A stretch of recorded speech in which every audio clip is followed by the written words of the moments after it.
ত্রয়োদশ জাতীয় সংসদ নির্বাচন সামনে রেখে আরও একবার হাজির হলাম ভোটের অঙ্ক নিয়ে। আজ আমরা আলোচনা করব নেত্রকোনা 4 আসন নিয়ে। নেত্রকোনা জেলার হাওর অধ্যুষিত খালিয়াঝুরি, মদন ও মোহনগঞ্জ উপজেলা নিয়ে গঠিত জাতীয় সংসদের 160 নম্বর এই আসন নিয়ে সারা দেশের মানুষের রয়েছে ব্যাপক আগ্রহ। কারণ এখানে নির্বাচন করছেন বিএনপির আলোচিত নেতা লুৎফুজ্জামান বাবর, যিনি দীর্ঘ 17 বছর কারাগারে কাটিয়ে বেরিয়ে এসেছেন গত বছরের 16 জানুয়ারি।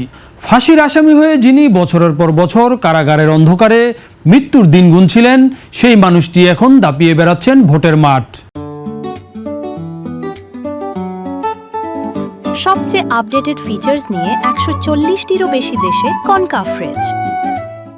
কি অবস্থা নেত্রকোনা 4 আসনে লুৎফুজ্জামান বাবরের, সেটি জানবো আজকের ভোটের অঙ্কে। শুরুতেই আমরা জেনে নিতে চাই নেত্রকোনা 4 আসনের অতীতের নির্বাচনগুলোর রেকর্ড। শুরু করব 1991 সালের নির্বাচন দিয়ে। পঞ্চম জাতীয় সংসদ নির্বাচনে এই আসনে প্রথমবারের মতো নির্বাচন করে বিজয়ী হয়েছিলেন লুৎফুজ্জামান বাবর। তিনি বিএনপির ধানের শীষ প্রতীক নিয়ে ভোট পেয়েছিলেন 61,236, যা মোট ভোটের 50.54%। তার নিকটতম প্রতিদ্বন্দ্বী ছিলেন আওয়ামী লীগের ডাকসাইটের নেতা আব্দুল মুমিন। তিনি নৌকা প্রতীক নিয়ে ভোট পেয়েছিলেন 53,338, যা মোট ভোটের 44%।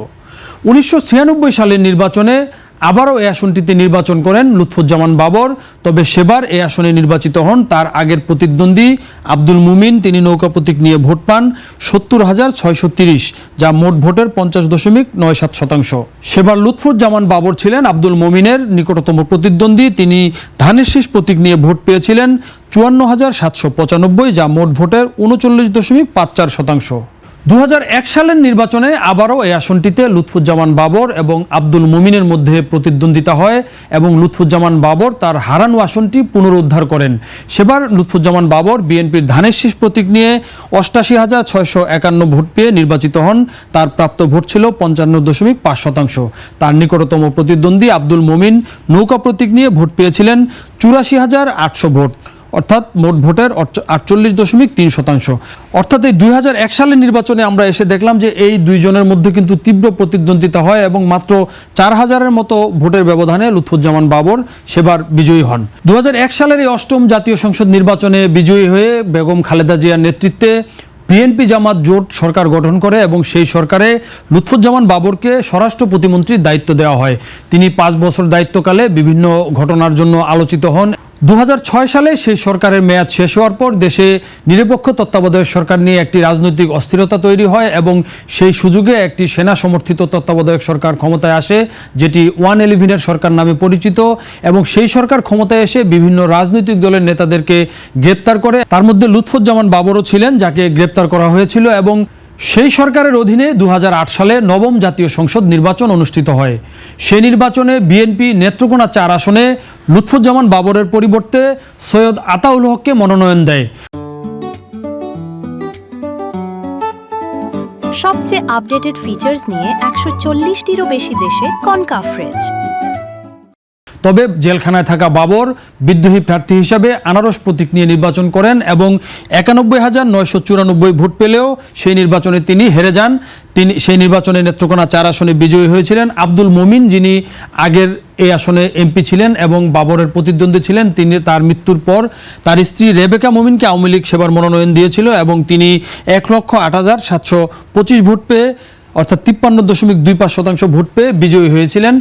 2008 সালের এই নির্বাচনে বিজয়ী হয়ে আওয়ামী লীগ সরকার গঠন করে এবং পরবর্তীতে বিএনপি আমলে যে দুটি আলোচিত ঘটনা ঘটেছিল, 21শে আগস্ট গ্রেনেড হামলা এবং 10 ট্রাক অস্ত্র উদ্ধার ঘটনা, সেই দুটি ঘটনায় অভিযুক্ত করে লুৎফুজ্জামান বাবরের বিচার হয় এবং তার দুটি মামলায় কিন্তু তার ফাঁসির আদেশ দিয়েছিল। তবে দুটি মামলায় তিনি উচ্চতর আদালতে আপিল করার কারণে সেই সময় তার ফাঁসি কার্যকর হয়নি। তবে লুৎফুজ্জামান বাবরকে দিনের পর দিন ফাঁসির আসামি হয়ে অন্ধকার কারাগারে কাটাতে হয়। 2024 সালের 5ই আগস্ট ছাত্র জনতার অভ্যুত্থানের পর পরিবর্তিত রাজনৈতিক পরিস্থিতিতে উচ্চতর আদালতের বিচারে তিনি বেকসুর খালাস পান। 2025 সালের 16 জানুয়ারি লাখো মানুষের অভ্যর্থনায় তিনি কারাগার থেকে বেরিয়ে আসেন। এরপর এসেছে 2026 সালের ত্রয়োদশ জাতীয় সংসদ নির্বাচন। আবারও নেত্রকোনা 4, মদন, মোহনগঞ্জ এবং খালিয়াঝুরিতে প্রার্থী হয়েছেন লুৎফুজ্জামান বাবর। আমরা দেখে নিব তার এবারের নির্বাচনের কি অবস্থা। তার আগে দেখে নেব এই আসনের ভোটের সংখ্যা তত্ত্ব। নেত্রকোনা 4 আসনে এবার মোট ভোটার সংখ্যা 3,75,308। এর মধ্যে নারী ভোটার রয়েছেন 1,84,982 এবং পুরুষ ভোটার 1,90,313। এছাড়া হিজড়া ভোটার রয়েছেন 13 জন। এ হচ্ছে ভোটের অবস্থা। আমরা দেখব এই আসনে কারা লুৎফুজ্জামান বাবরের বিরুদ্ধে প্রতিদ্বন্দ্বিতা করছেন। নেত্রকোনা 4 আসনে এবার মোট 5 জন প্রার্থী। তার মধ্যে গুরুত্বপূর্ণ বা আলোচিত প্রার্থী লুৎফুজ্জামান বাবরের কথা আগেই বলেছি, তিনি বিএনপির ধানের শীষ প্রতীক নিয়ে নির্বাচন করছেন। তার সঙ্গে আছেন বাংলাদেশ জামায়াতে ইসলামীর মোহাম্মদ আল হেলাল, তিনি জামায়াতে ইসলামীর দাঁড়িপাল্লা প্রতীক নিয়ে নির্বাচন করছেন। লুৎফুজ্জামান বাবর এবং আল হেলাল তালুকদার ছাড়াও এই আসনে আরও 3 জন প্রার্থী রয়েছেন। একজন সিপিবির প্রেসিডিয়াম সদস্য জলি তালুকদার, তিনি তার দলীয় প্রতীক কাস্তে নিয়ে নির্বাচন করছেন। এছাড়া ইসলামী আন্দোলনের মুখলেসুর রহমান, তিনি হাত পাকা নিয়ে নির্বাচন করছেন এবং বিপ্লবী ওয়ার্কার্স পার্টির চম্পা রানী রায়, তিনি কোদাল প্রতীক নিয়ে নির্বাচন করছেন। তবে এই 5 জনের মধ্যে এই আসনে লুৎফুজ্জামান বাবরের সঙ্গে জামাত প্রার্থী মোহাম্মদ আল হেলাল তালুকদার তার মূল প্রতিদ্বন্দ্বিতা হবে বলে এখন পর্যন্ত ধারণা করা হচ্ছে।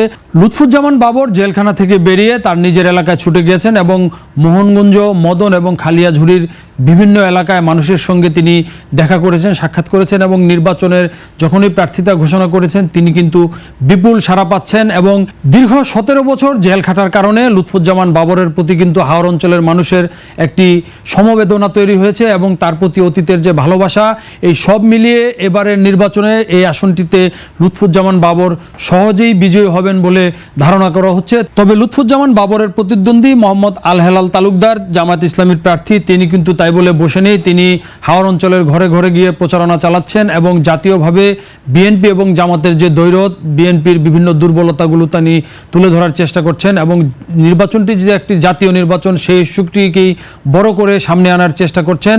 তবে এই আসনটিতে অতীতে কিন্তু জামাতের ভোট প্রাপ্তির খুব বেশি রেকর্ড নেই। 1996 সালে জামায়াত ইসলামী এককভাবে দাঁড়িপাল্লা প্রতীক নিয়ে এই আসনটিতে একবার নির্বাচন করে 3,500-এর মতো ভোট পেয়েছিলেন।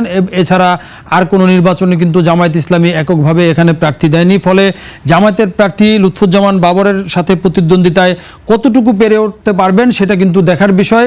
এছাড়া সিপিবির প্রার্থী জলি তালুকদার, যিনি কাস্টমার্কা নিয়ে নির্বাচন করছেন, তিনিও কিন্তু প্রচারণা চালিয়ে যাচ্ছেন এবং সেখানে তিনিও কিছু ভোট পাবেন বলে ধারণা করা হচ্ছে। তবে সার্বিকভাবে এই নেত্রকোনা 4 আসনে এবারও লুৎফুজ্জামান বাবর খুব সহজেই জয়ী হবেন বলে সার্বিকভাবে ধারণা করা হচ্ছে। দেশ জুড়ে আলোচিত এই নেতা শেষ পর্যন্ত কি পরিমাণ ভোট পাচ্ছেন, তার প্রতিদ্বন্দ্বীরাই বা কেমন ফলাফল করছেন, তা দেখতে অপেক্ষা করতে হবে 12ই ফেব্রুয়ারি নির্বাচনটি হয়ে যাওয়া পর্যন্ত। দর্শক, বাংলাদেশ প্রতিদিনের ইউটিউব চ্যানেল এবং ফেসবুক পেজ ফলো করে আমাদের সঙ্গেই থাকুন।